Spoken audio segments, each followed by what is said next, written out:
Chers amis européens, prenez conscience de ce que vous êtes.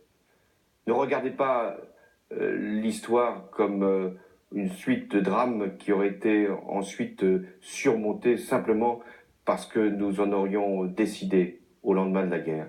Prenez conscience de vos fragilités, de vos peurs et de la capacité que vous avez entre vos mains de saisir votre avenir. Et l'Europe, c'est la réponse.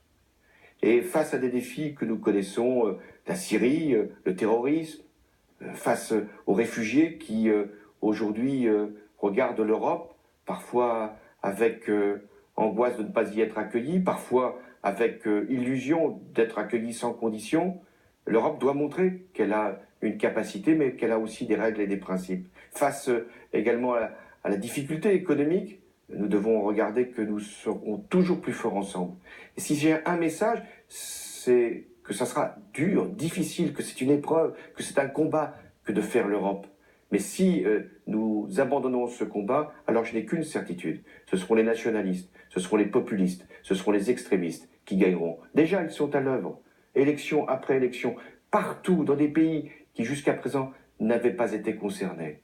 Pays du Nord, pays qui étaient depuis longtemps attachés aux règles de la démocratie.